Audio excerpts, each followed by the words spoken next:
정치검찰의 조작수사 규탄한다.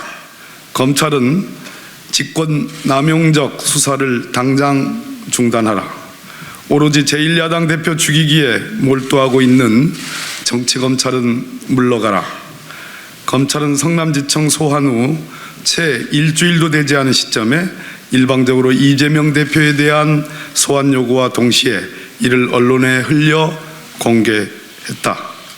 설 명절이 열흘 이상 남은 명절 밥상에 이재명 이슈를 올리려는 전형적인 언론 플레이였으나 정작 이슈는 대통령의 대이란 발언과 난방비 등 민생 문제였다. 검찰은 혐의가 있으니 당연한 수사라고 주장을 하나 김건희 여사에 대한 혐의는 줄곧 눈감아왔고 도이치모터스 주가 조작건은 경찰 내사 전 이미 금융감독원에서 적발하여 조사한 사정도 최근에서야 밝혀졌다. 제1야당 대표를 소환하는 검찰의 태도와 형식에는 야당에 대한 일말의 존중이라고는 전혀 찾아볼 수 없었고 마치 동네 뭐 부르듯이 멸시와 적의적인 태도가 넘쳐났다. 당연히 한동훈 법무부 장관의 입은 가벼움의 극치와 경멸로 가득 차 있었다. 과연 이들이 헌법과 법률에 의하여 수권받은 수사권을 행사하는 국가 공무원 집단인지 아니면 윤석열 대통령의 정적을 죽이려 하는 정치 집단인지 의심케 하는 대목이라 아니할 수 없다. 법률과 수사 권한이라는 외피와 형식을 띠고 있으나 실질은 정적을 제거하고 상대 정당에 커다란 흠집을 내고자 하는 의도가 담긴 극히 형평성을 잃고 조작을 의심케 하는 수사의 수단과 방법 그리고 절차를 지켜보면서 이재명 대표에 대한 수사는 수사권의 남용이요 공소권의 남용임을 분명히 경고한다.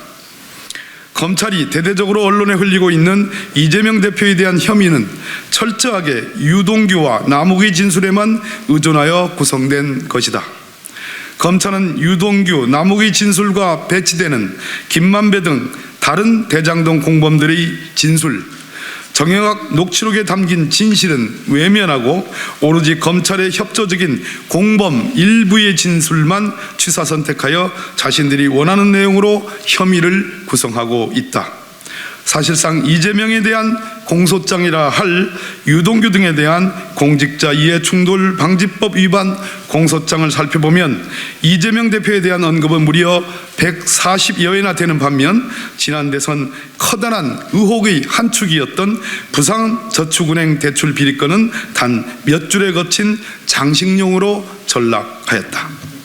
심지어 검찰은 이재명 대표 측이 주장하는 공익 환수 내용인 신흥동 1공단 공원화 비용 2,561억 원, 서판교 터널 개통 비용 1,120억 원은 공익 환수로 볼 수 없다는 태도이나 이 공원이나 서판교 터널이 대장동 민간업자들만이 사용하는 그들의 놀이터인지 아니면 성남 시민 등 국민들이 사용하는 공익시설인지를 되묻지 않을 수 없다.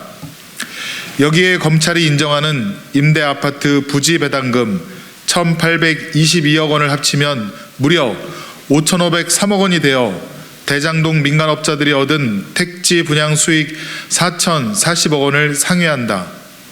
검찰의 셈법은 오로지 이재명 대표를 기소하기 위하여 초등학생도 이해할 만한 내용을 아예 무시하고 있다 하겠다.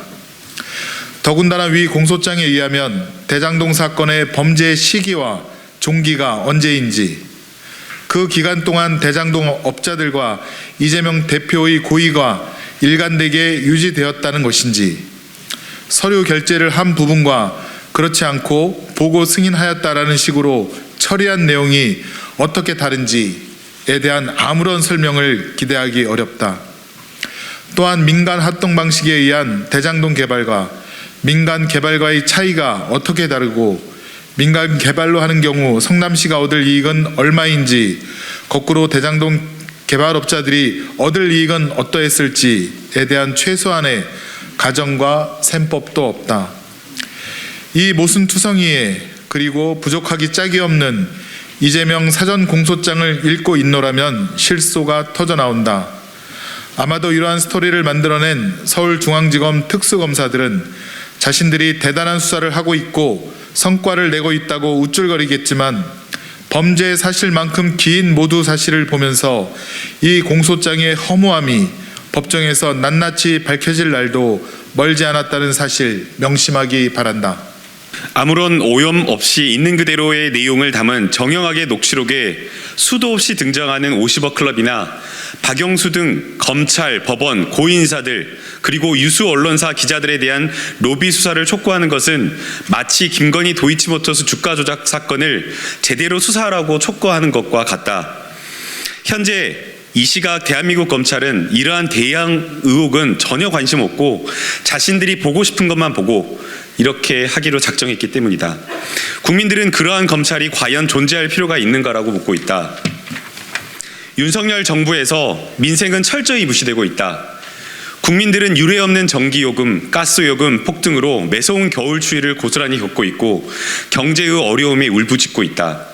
그러나 민생을 책임져야 할 윤석열 정부는 대책을 세우고 문제를 해결하기는커녕 검찰을 이용해 전 정부 탓하기, 제1야당 대표 죽이기로 시선을 돌리며 자신들의 치부를 감추기에 급급하다. 법이 검찰에 준 칼은 마구잡이로 휘두르라고 준 것이 아니라 공정하게 국가의 권력을 집행하라고 쥐어준 칼이다. 국민들이 정치검찰의 행태를 빠짐없이 그렇게 지켜보고 있다는 사실을 기억하고 편파 수사, 표적 수사, 조작 수사를 당장 중단하라. 2023년 1월 27일 더불어민주당 검찰 독재 정치 탄압 대책위원회 일동.